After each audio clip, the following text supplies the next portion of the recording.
What is a man that is not prepared?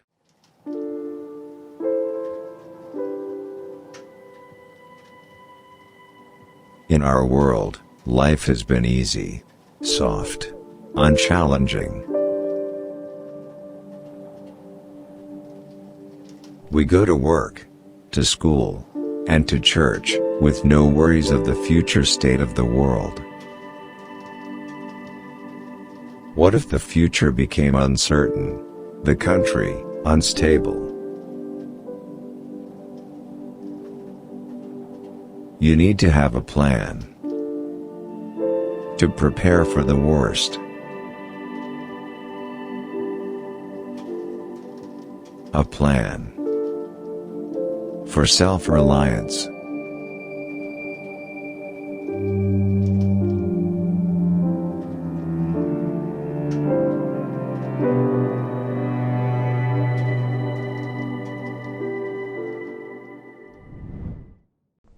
What's up, guys? This is Jake with TN Tactical coming at you with another video this week, and today we are talking about a little bit of a different subject than we typically do. You know, I've done a lot of gun reviews, but today I want to cover another topic that's kind of near and dear to my heart.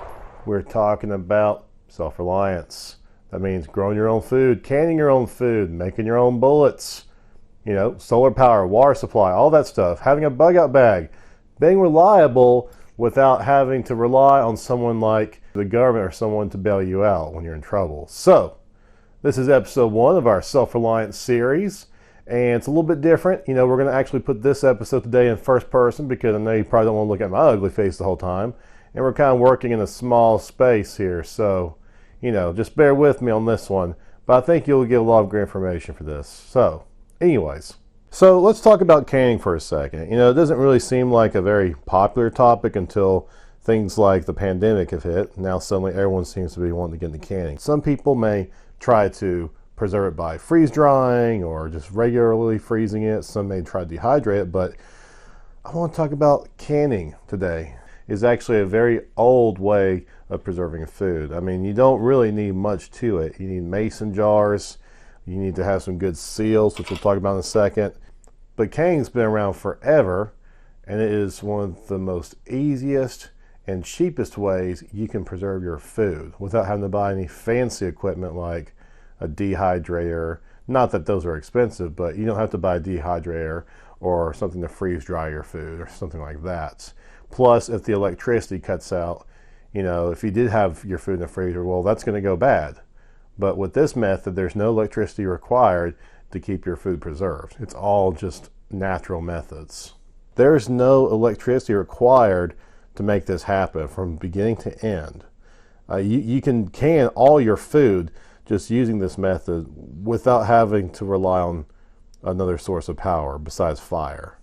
Now, with that being said, we are going to use the electric stove just to kind of make things a little bit quicker for us in this demonstration, but just know that any fire source will really work. Now, there are 2 main methods that you can go about canning, and it really just depends on what kind of food you're preserving as well as your ingredients that you're going to use to help preserve the food.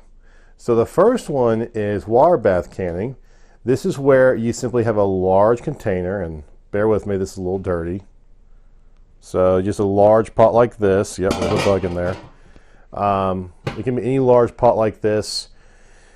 You are simply going to just put your food in jars, and you are going to boil water. Make sure that the jars are submerged underneath the water level, and you're just going to bring the water to a boil and have your cans boiling with their ingredients sealed in the mason jars for a set amount of time. Usually it's about 30 or 45 minutes. It all really just depends on what you're canning.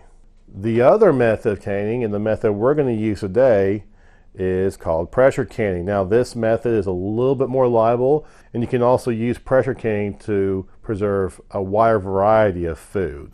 There are certain things you just cannot preserve from a water bath alone. There are some things you have to use a pressure canner.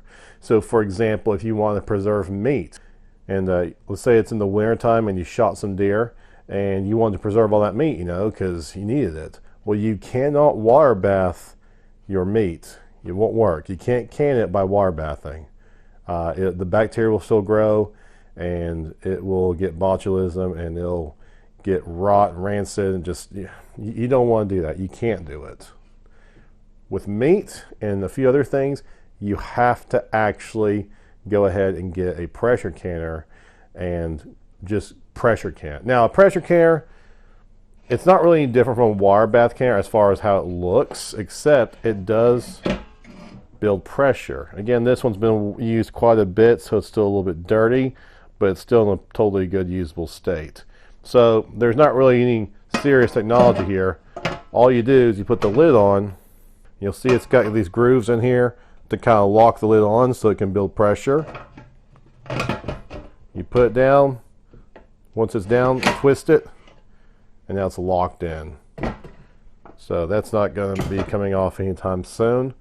And in a second, when we heat it up here, you'll see that we'll have some pressure building. We have 3 settings on this particular pressure gauge.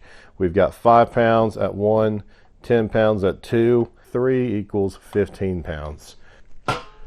The vegetables, the things that we're canning today. We're going to be canning some green beans. We're going to be canning some green peppers, and I also happen to have some habaneros here.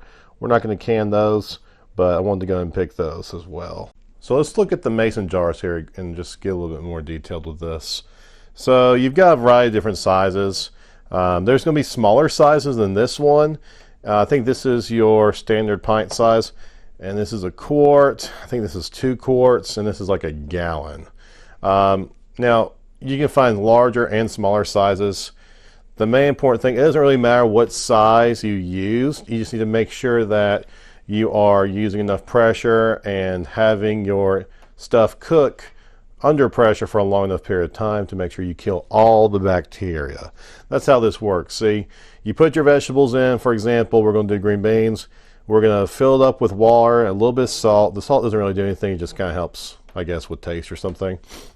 Then, after you put the lid on and seal it down, pressure is going to build up. It's going to cook inside the pressure canner. Eventually, some of that water will get out. But that's okay. Not a big problem. And it will actually kill all the bacteria inside. And when it gets the pressure out, it's going to actually eventually cool off. And as it cools off, this, you know how these lids have like a little thing up top here that pops? Mine's not really doing it right now, but let me see if I can find one here. Okay, so you heard that? So your mason jars will make like a popping sound to let you know that's sealed. That's where it's actually creating a vacuum and sucking in. No bacteria can survive and thrive. Botulism is the biggest problem. That's why you have to pressure can for a lot of things. You have to pressure can for meat, like I said earlier, but you also have to pressure can for green beans and a few other things. The main difference between water bathing and pressure canning is you have to basically pickle your ingredients, or you have to use ingredients that have a high acid base. Otherwise, botulism will set in, and that could potentially kill you. It will make you sick. It could potentially kill you. That's why we're not pressure canning today, because our green beans are not going to be acidic. We're not going to pickle them. Same thing with the green peppers. We're not going to pickle those. We're not going to they don't have enough acid in there. So look at these mason jars here. So the cool thing about mason jars is the lids are fairly universal. So you've got your ring here. You've got your lid here. Now the rings you can reuse as much as you want, as long as it's still held together. I have found that these lids are usually 1 or 2 time use only. So if you need to stock up on something, get these. This is the part that's really hard to find. And I don't know exactly how you can recreate them either. Like, I don't know if you can even recycle these to reuse them either. I'm sure there's a way. I just don't know if it's easy. So these are universal. So it can fit here, which we just had. It can go here. It can even go up here. And now you'll see here, it doesn't quite fit here. This is a wide mouth lid. So we don't really have one of those available. But if we did, we could just put a large wide mouth lid up there and use that for pressure canning. When you're doing this process, you need to pay close attention to your jars. First thing you want to do is you want to look for any kind of chips and cracks and stuff, which you'll see here. We have some chip going there, some good chip action. And on this one here, we got some good chip action going here. If you see it like right here on the lip where it kind of breaks through right there, that's a problem. Something like this on the side may not be a problem. You just want to make sure you've got a good seal, and you can put your finger around and feel that. Right now I can feel right here it's not going to have a good seal. So what that's going to do is it's going to let air back in, botulism, mold, and all that good stuff, and your stuff is going to go bad. So not using that one, not even going to use this one today. I just wanted to pull those out as an example. You could just use them to store stuff like arts and crafts or candy or whatever. That's fine, but it's not going to be good for sealing stuff and preserving stuff for a long time. Okay, so we're going to go with the smaller pint-sized jars. All right. Now, when I'm doing this, I am just going to basically use my fingers to kind of snap it so that's roughly, it's a little bit too long. So you want to get it so that way it sits in there about like that. Okay? That's how I like to do it. If you use a larger jar, obviously you've got a little bit more room, but I keep making these a little bit too long when I'm tearing them here. So we are going to go ahead and fill up as many of these jars with greens beans as possible.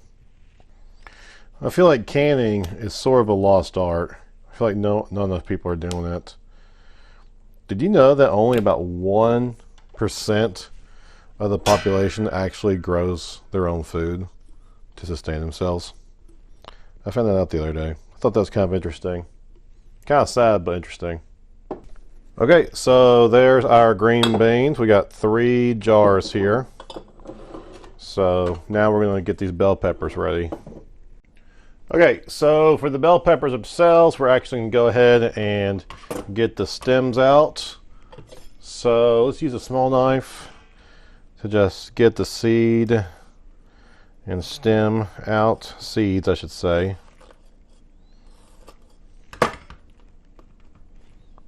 There we go. And after we do that, we will go ahead and get them diced up and ready to be put in jars.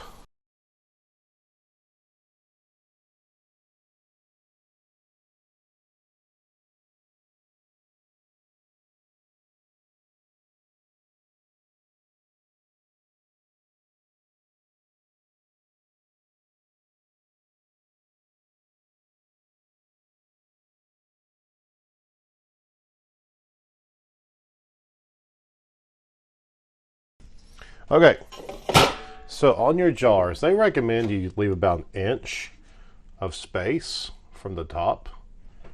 So that's what I tried to go for there. Did that with these green beans. A little extra space in this one. And that's almost not enough space, honestly. See how that's sticking out? It's almost like I need to just go ahead and take some of these and put them in the other jar, because we want to make sure we got enough space above it there. So we've got 1, 2, 3, 4 jars. All right, so we got our jars filled up with water. We're just using a little bit of regular salt. Now, regular salt that's not for canning is fine to use. It may make your water cloud just a little bit, and that's okay. It's not a huge deal. Some people like to use specifically salt for canning salt, so there's no cloudiness, but we're not trying to sell this. We're just trying to preserve food. One thing you will need to do is get like a butter knife, and you're going to want to make sure, go around, make sure there's no air bubbles. Okay, so again, this makes your bar a little bit cloudy, but it's not a big deal. It's not going to hurt anything. It's just if you were trying to sell it. So now we're going to go ahead and seal these babies up. Get a good tight seal on those. Just hand tight it. Sorry. No need to go crazy there.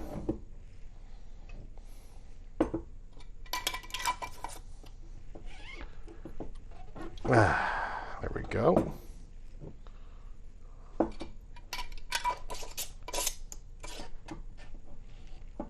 All right. So there's our 4 jars. This is it, the pressure canner. So what we are going to do is we are going to fill this up with some water. Smells a little bad, but it's okay. All right, so we're gonna fill this up with some water and insert our cans in there. It's very important you don't let your cans sit and rest at the very bottom of it. Don't do that. They give you these little trays for a reason.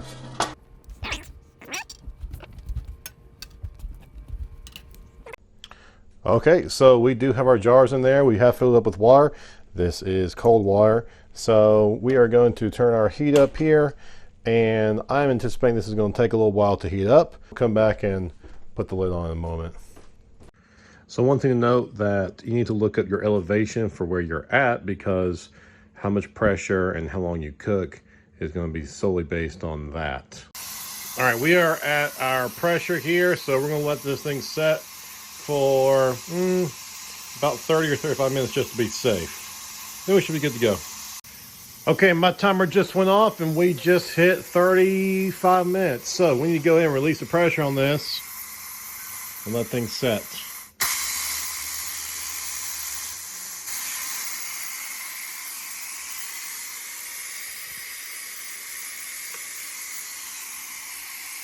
So that'll just take a minute. Okay, we're about there.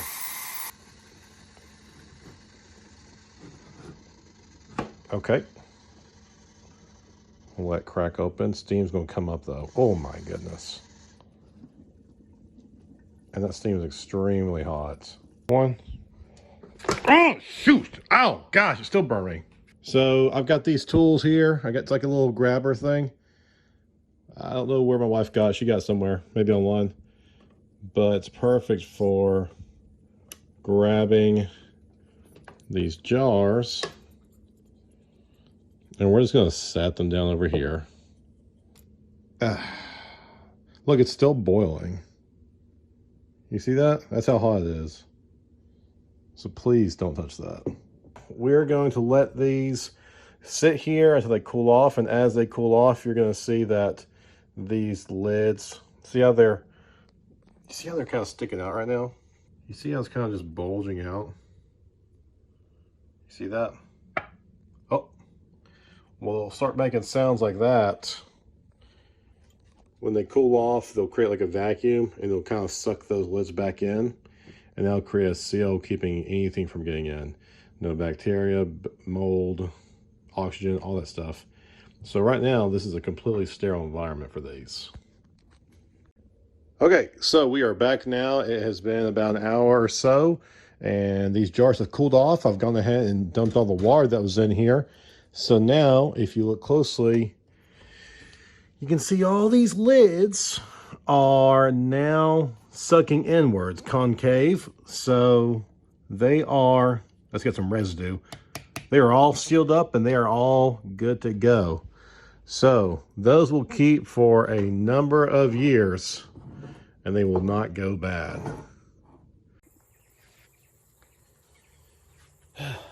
So all in all, I really feel like that knowing how they can, knowing how to water bath can and pressure can, having that equipment and being able to do it correctly, I think that's very important. It's a very important skill to have if you're trying to be self-reliant. I mean, there's a lot of people out there that barely grow their own food, and so there's even few people that know how to properly preserve it. Some people may try to freeze it, some people may just try to dehydrate it, but really, I do think that canning is the way to go if you want to make something last for a very long time. We're talking years here, not just days, weeks, or months, years, and not going bad. We saw these crazy shutdowns from the government, and there was that meat company that had some kind of weird supply shortage or a hack or something. And I mean, who's to say that something like this won't happen again?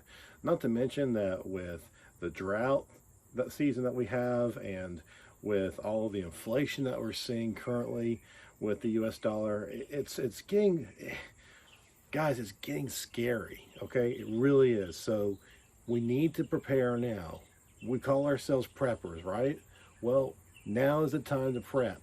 Do it now while you can. Learn these skills. Get this equipment. You need to learn how to become self-reliant while you still can, before it is too late. So guys, if you like this kind of content, make sure you like and subscribe and leave a comment down below. Have you canned before? Are you a prepper? Maybe there's something that I did wrong, or there's something that you want to add to what I just showed you. Let me know. I'd love to hear from you. See you next time.